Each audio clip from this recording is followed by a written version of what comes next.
So today I'm just going to be doing a quick unboxing and tour of Samsung's new Galaxy A05s. They're newest in their budget A series range, offering some pretty decent upgrades over its predecessor. So in this video I'm just going to unbox the phone, go through the specs and a bit of a first impressions ahead of my full review, which will be dropping in a few weeks. So be sure to subscribe so you don't miss that. I'm trying to hit 5,000 subscribers by the time I hit February because I'm going away. So help me to get to that. Let's get into this video. Okay, so here's the new Galaxy A05s. I picked this up from Argos here in the UK and it ran me about 130 quid. So it's just the usual flat box because of course these days you don't get chargers in the box. And then on the top you just get this first sleeve with your USB-C to C charging cable and your instruction manual. And then beneath that you get the phone. I got the phone in black this time. Normally I go for like the brighter colours or silvers or something like that, but I thought I'd go for black this time just for a change. Get all the gubbins out of the way. And there is the A05s. To be fair, it's quite nice. Obviously it's made of plastic, it's a nice matte finish. Sides are made of plastic as well, but these are a little bit more glossy from what I can feel and what you can see. SIM tray on the left, which will of course house your SIM card, and then provisions for micro SD. Speaker grill, USB-C charging port, and headphone jack on the bottom along with a microphone. The top is just another microphone, and then the left is your power button and your volume rockers, power button with an integrated fingerprint scanner. So let's just power the phone on quickly. So the phone comes packing a Snapdragon 680 processor. It's one of their more lower end processors these days. It has been out for a couple of years. So of course you're not going to get blazing fast performance with this, but being the A05s and it's Samsung's more entry level phone, you're not buying this with the expectation of having a huge amount of performance with it anyway.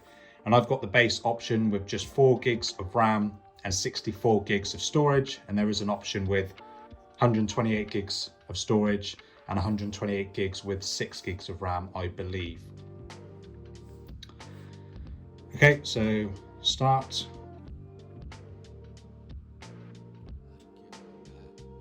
I'm doing this way too quick. Yeah, that was completely unnecessary. English United Kingdom. I tend to agree to all of those bits. So it will give you the option to, of course, set it up from another device. If you're coming from an old phone, you can use wires or wirelessly transfer from an old Android device or an iPad or an iPhone or etc. I'm just going to skip that because, of course, this is set up as a new device. Choose a Wi-Fi network. I will just set that up. Okay, so I've just put in my Wi-Fi information. It did prompt me to reset the phone. So it's just doing that now, and then I'll come back when it's all reset and ready. Okay, so the phone is booting back up. Okay, so it's just brought me back to the rest of the setup process, which obviously allows you to copy your apps and your data across. Of course, I'm not going to do that in this instance. So it then just checks all the info that you've put in, and then in a minute it should prompt me to add my email address and password, etc., to log into Google. There we go. So I'm just going to quickly do that. Okay, so I just put in my email address. It's getting all the information needed, and then it will then just prompt you to accept their terms in terms of privacy and data collection and all that gubbins. Choose your search engine. So of course for me, I'm going to pick Google. Setting up your biometrics, so you get 2D face unlock, fingerprint scanner, which of course is here on the side, or you can just use your PIN, password or pattern. I'm just going to skip all of that for the time being, just for the purposes of this video. Agree to the Google Assistant options. Hopefully this will literally take a few seconds. There we go.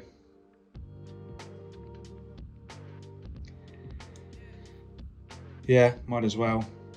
and then you can sign into your Samsung account, which I do have a Samsung account, but I am going to skip that for the time being, just to allow me to get through. And then of course you can select light or dark mode from the get-go.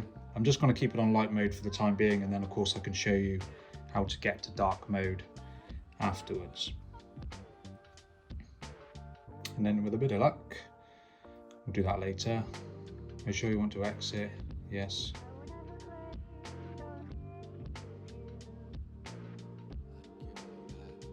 Finally, we've got through.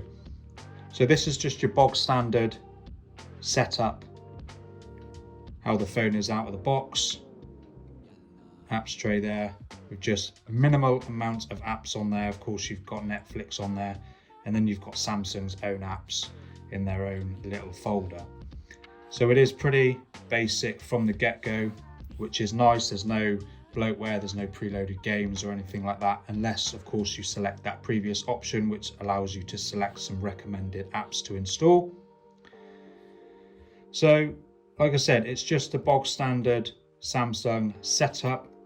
Now the nice upgrade with the A05s over the A04s from last year is you get a nice 1080p display over the 720p display found on that other version, and it is a nice detailed display, of course a higher resolution display than that previous model, and it is a little bit brighter as well. It is the same 90 Hertz, so it was a 90 Hertz on that phone as well. The phone is stuttering a little bit just because it's of course installing a load of things in the background.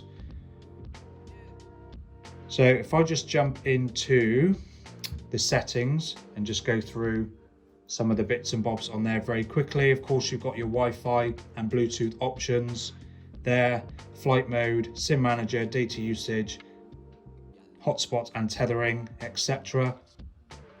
Connected devices, quick share, of course Galaxy wearables, so if you've got a Galaxy watch or something like that, smart things, and of course Android Auto for connecting to your car. Now, of course, if there's something in particular that you're looking for that you can't necessarily find, if you select connections, it will give you some options of what you might be looking for that isn't in that particular folder, which is quite good. But of course, you've got the option to search up the top as well, which is quite handy. So modes and routines, sleep mode, driving mode, exercise, all that sort of stuff. And then you can set individual routines as well. Pretty self-explanatory in terms of sounds and vibrations. Obviously you can set it to loud mode, vibrate, mute, which of course you can do up here as well with various toggles. And then you've got system vibration, vibration intensity, if you want to increase it a little bit. Maybe you work in a loud environment or something like that, or you're on the move all the time and you want to be able to feel your phone in your pocket. Sound quality and effects. So this does give you the option for Dolby Atmos, for gaming, etc. Notifications, so you can flip between the apps in the notification settings and set certain notifications for specific apps. You can turn them on or off. I think that is just the option here. Let me just try that one a minute. Yeah, so you can turn them off, or you can choose the specific way in which the apps display those notifications. Display, so obviously you can flip between light and dark mode. Like I said, for the purposes of this video, I'm just going to keep it on light mode, but you have got separate dark mode settings, so you can turn it on in the evening and then have light mode on for the rest of the day. Adaptive brightness, eye comfort shield, which of course just turns the display a little bit orange to be easier on the eyes. You can customize with your fonts. You can change your font style. I tend to use Samsung One. Don't know why, just quite like it. And then you can increase the size, turn on bold font, etc., which I don't tend to have on. I'm not a huge fan. Screen zoom, camera cutout, which allows you to hide the camera cutout at the top.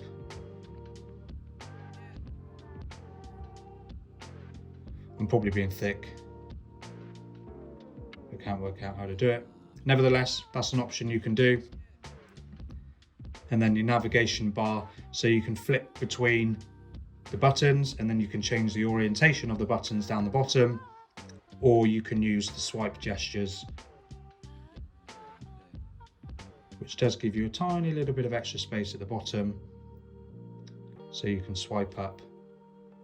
It's just taking a minute or two, hopefully not two, because that would be way too long.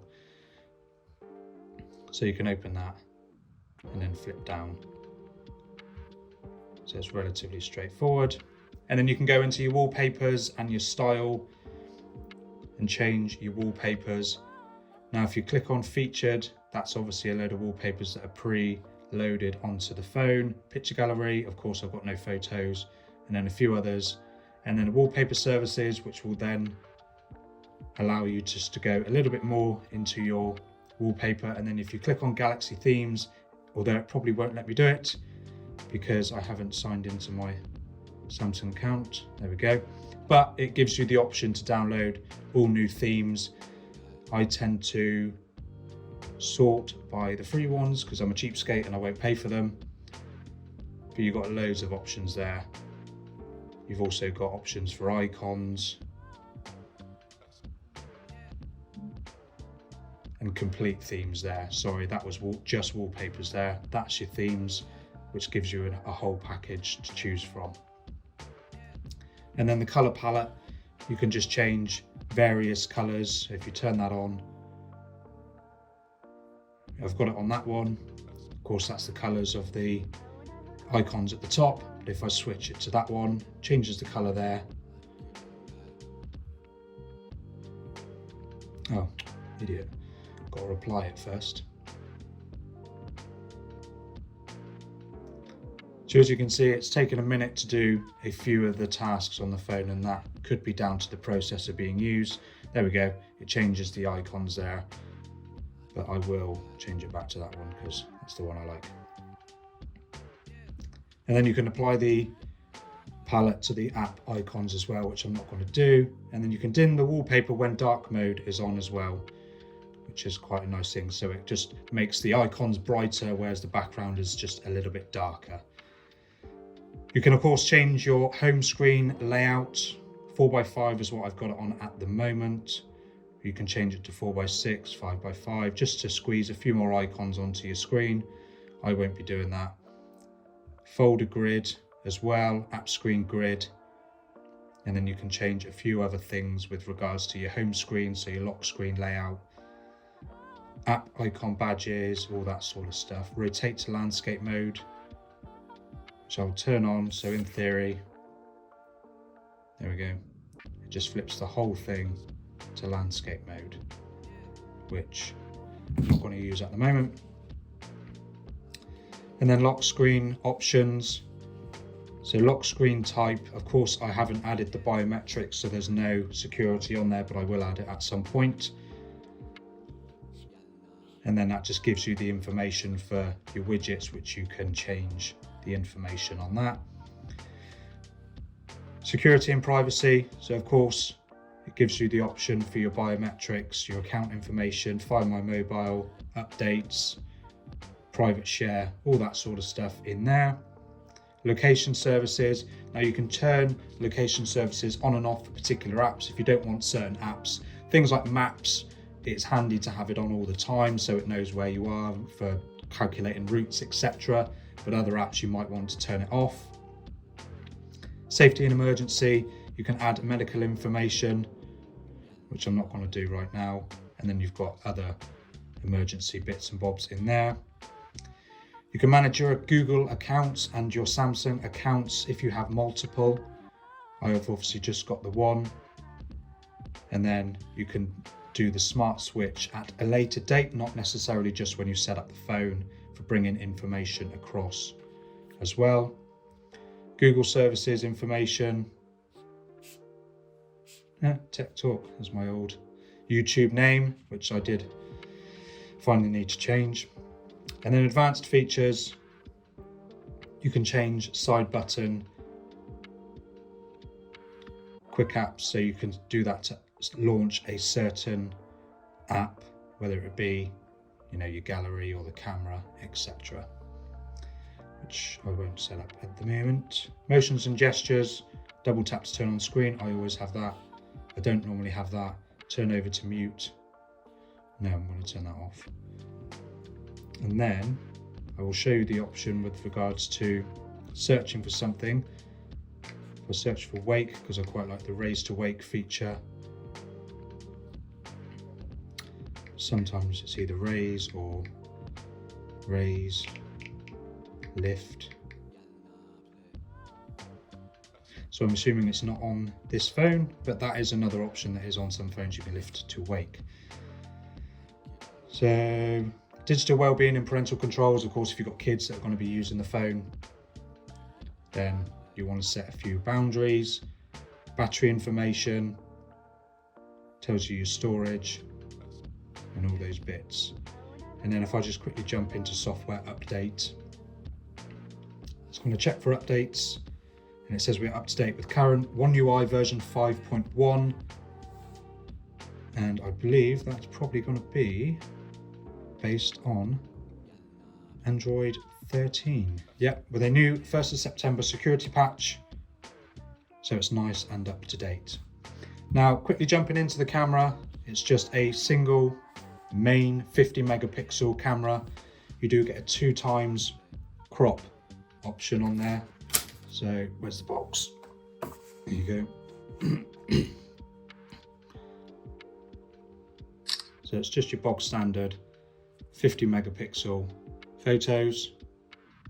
Obviously in my full review I'll explore that a little bit more, and then you've got 2x crop of that 50 megapixel sensor, and then you've got the option for a 4x or a 10x there as well.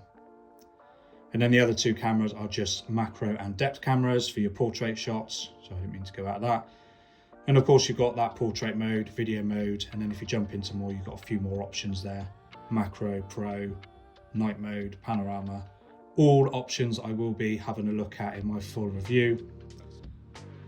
But in a nutshell, that's just a quick look at the A05s, my first impressions. To be honest, I think it's pretty good so far. I mean, yes, the bezel on the bottom is a little bit on the large side and around the edges of the phone, but for 130 quid, it's not bad. The display looks really nice actually, nice and clear. And then you've got that 90 Hz display. That Snapdragon 680 processor, so we'll do a test on how well that performs. But overall, that's the A05s. Hopefully this video was a little bit of help to you. But like I said, be sure to subscribe so you don't miss out when my full review goes live in a few weeks. And I'll see you in the next one.